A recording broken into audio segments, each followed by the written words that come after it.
yakni Nabi yang ummi. Bahasa yang selalu kita pakai ummi itu buta huruf. Tapi minggu lalu kita dah jelaskan Nabi Muhammad adalah yakni khatamil anbiya, Nabi pelengkap segala Nabi, dan bukan untuk orang Arab di Mekah pada zaman beliau saja, tapi Nabi Muhammad diutus sampai akhir zaman, insya-Allah. Mana bangsa pun, Jepun ke, Mak Saleh ke, Negro ke, Melayu ke, kalau dia orang Islam, dia adalah umat Nabi Muhammad sallallahu alaihi wasallam. Apapun zaman dia hidup, 1400 tahun dahulu, sekarang hatta sampai akhir zaman, kalau dia Muslim dan mukmin, dia adalah umat Nabi Muhammad sallallahu alaihi wasallam. Dalil yang kita bawakan bila Allah jelaskan dalam surah Al-An'am ayat 158, Qul, kata Allah, katakanlah ya Muhammad, ayyuhan nas, wahai manusia sekalian, inni rasulullahi ilaikum jami'an. Muhammad, kau beritahu kepada semua manusia bahawa engkau ini adalah utusan Allah kepada seluruh jenis manusia. Allazi lahu mulkus samawati wal ardh, yakni Tuhan yang memiliki kerajaan langit dan bumi.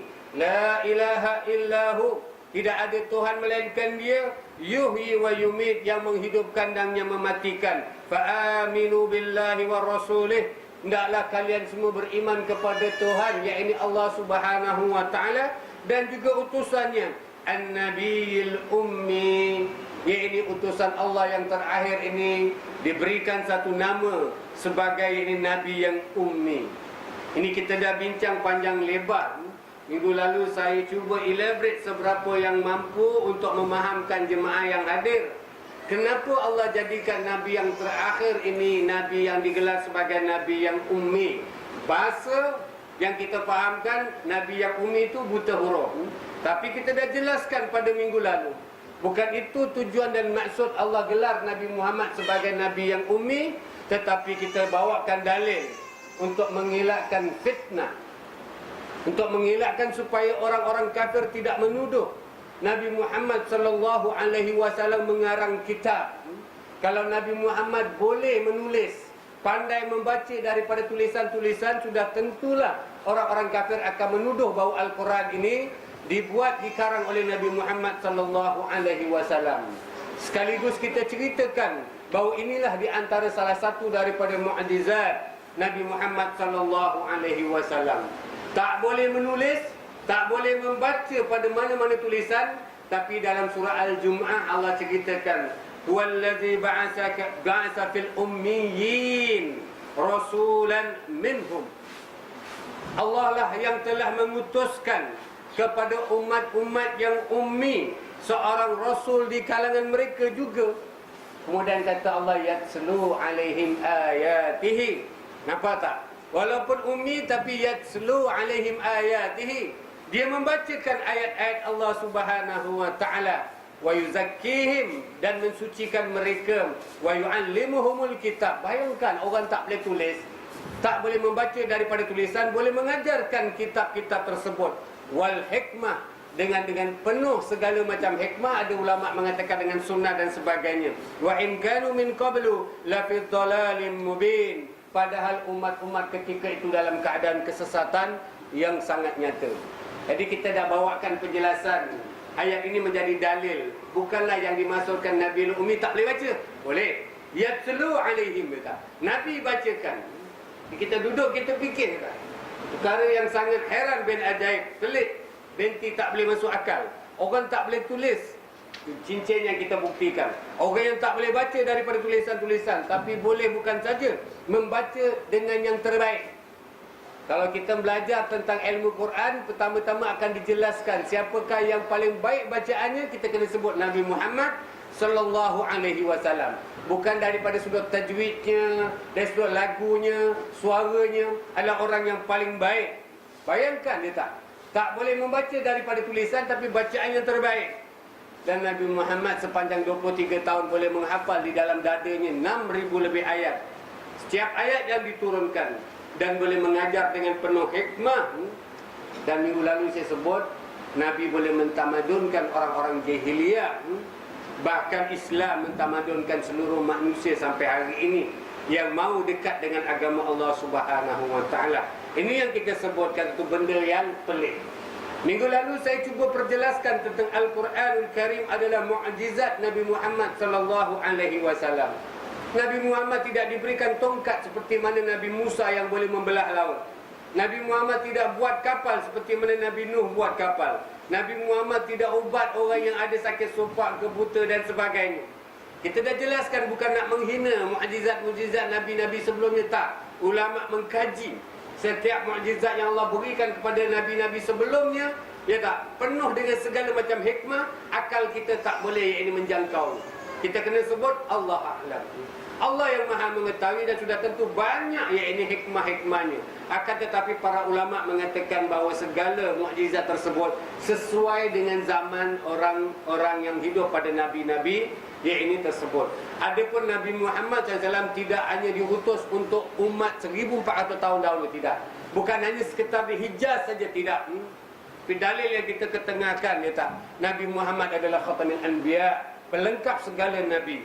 Wa ma Muhammadun aba ahadin min irjalikum walakin Rasulullah wa khatamin nabiyyin. Nabi Muhammad bukanlah bapa daripada seseorang di kalangan kamu. Yang ini ditujuk pada Zaid bin Harisah kerana orang-orang mengatakan Zaid bin Muhammad. Itu cerita yang kemarin saya pernah jelaskan. Tapi kata Allah, walakin Rasulullah, dia adalah utusan Allah seperti mana utusan-utusan Allah yang pertama daripada Adam sampai Nabi Isa, dan sekaligus Nabi Muhammad sallallahu alaihi wasallam khatamun nabi. Dia adalah yang ini pelengkap segala nabi. Sudah tentulah apabila pelengkap segala Nabi dan Allah tak akan turunkan Nabi selepas Nabi Muhammad, maka Nabi Muhammad adalah Nabi sampai akhir zaman. Ini yang disebutkan pada surah Sabah. Dia kata Allah, wa ma arsalnaka illa kafatan linnas. Tidak aku utus engkau Muhammad melainkan untuk seluruh manusia. Tak sama seperti mana Nabi Adam untuk umatnya, Nabi Musa untuk umatnya, Nabi Isa untuk umatnya.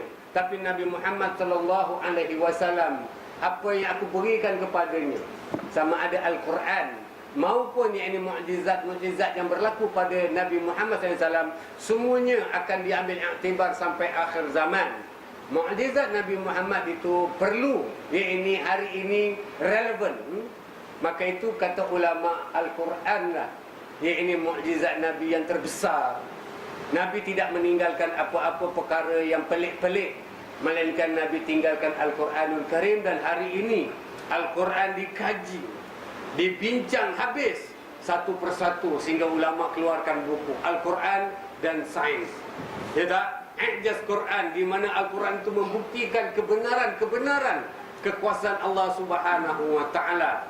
Dalam Al-Quran bukan saja mengandungi ayat-ayat akidah, ayat-ayat tauhid, ayat-ayat menceritakan sifat dan zat Allah.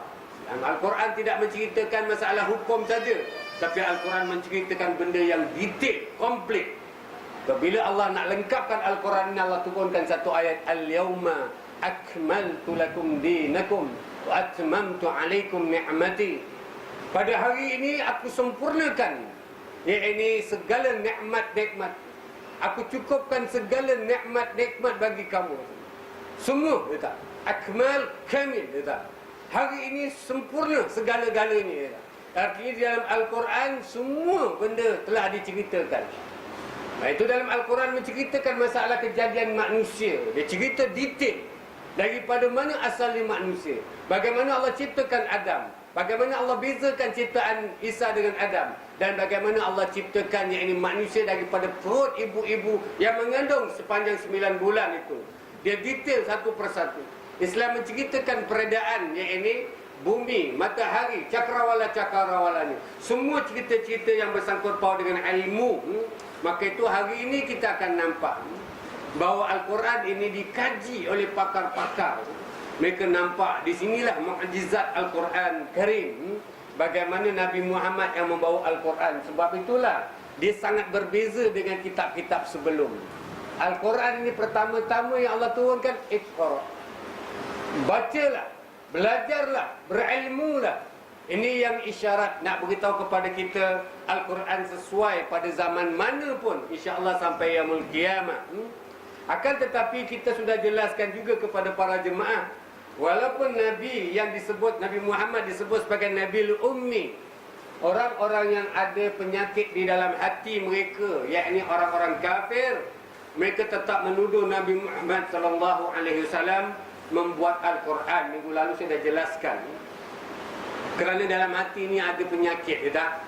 Maka berbagai-bagai perkara yang sudah jelas pun mereka tak mau terima. Mereka tetap mengatakan Nabi Muhammad membuat Al-Quran. Bukan sekarang seorang yang bernama Utbah, kawan baik Abu Lahab, ahli syair, orang-orang yang expert tentang syair-syair Arab, tak? Yang disuruh oleh Abu Lahab cek apa yang Nabi baca. Orang itu sendiri angkat tangan. Dia katanya, Abu Lahab, kata, ketahuilah yang Muhammad baca ni lebih daripada syair. Tak ada manusia yang boleh bikin. Angkat tangan. Tapi orang tetap tuduh, in hadza illa qaulul bashar. Mereka mengatakan yang Nabi Muhammad baca ni tak ada lain melainkan ilmu yang dipelajari pada mana-mana manusia. Mungkin syair-syair, gurindam, pantun senuka dan sebagainya. Allah SWT cabar, minggu lalu kita dah bawakan surah Al-Baqarah.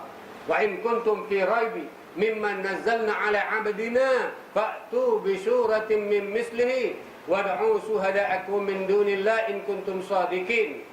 Kata Allah, kata, sekiranya engkau ragu-ragu tentang apa yang diturunkan Allah kepada hamba kami, tak, Nabi Muhammad sallallahu alaihi wasallam, fa'tu bi suratin min mislihi, buatlah satu surah yang sebanding dengannya.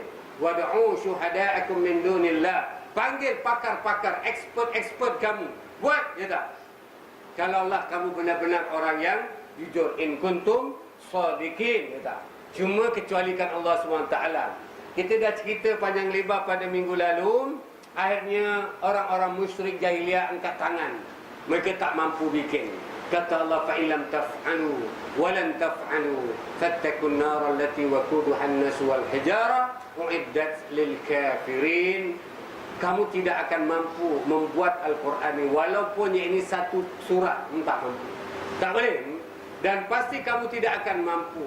Sepatutnya takutlah kamu kepada neraka yang mana penghuninya daripada manusia dan batu-batu yang kami siapkan kepada orang-orang kafir. Akan tetapi minggu lalu sengaja saya bawa benda ini. Kita hidup pada zaman yang jahat ni, jahat, sangat. Jahat betul. Jahiliah memang jahat, tak? Tapi hari ini jahiliah moden. Jahiliah akhir zaman, tak? Mereka buat Al-Quran. Saya tunjukkan beberapa surah. Sebenarnya dalam internet dah sebut lebih pada 10 kali. Kalau dahulu mungkin 4 dia sebut Al-Iman. Mana dalam Quran ada surah Al-Iman? Tak. Surah Al-Mu'min ada, Al-Mu'minun ada, Al-Iman tak ada. Dia buat Al-Iman, dia buat yang baru. At-Tajasud dia tak. Hari kebangkitan tak ada, Al-Qiyamah ada. Tapi dia buat Tajasud dia tak. Al-Muslimun tak ada Muslimun. Mu'minun ada, Mu'min ada tak. Muslimun tak ada, dia buat Muslimun. Al-Wasaya, wasiat dia tak. Dia buat benda-benda yang baru. Hatta kalau anda rujuk ni kartun, dia mulakan dengan muqata'at. Kalau kita belajar Quran, kita akan tahu adanya alif lam mim ra, ya tak? Kaf ya ain sad, Taha, Sin, Yasin, Sad dan sebagainya, ya tak? Ada 14 jenis muqata'at. Muqata'at ni huruf-huruf potongan, qata'at.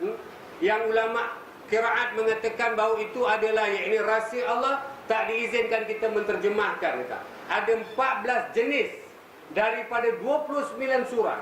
Al-Quran mengandungi 114 surah. Daripada 114 surah, ada 29 surah di awalnya dimulakan dengan muqata'at. Alif lam mim pada Al-Baqarah, alif lam mim lagi pada surah Ali Imran, diteruskan, ya tak? Dia buat juga, dia buat ni alif lam sad mim. Mana ada alif lam sad mim? Dia bikin, ya tak? Dia nak tunjuk terror. Ini yang saya sebutkan minggu lalu, Dajjal.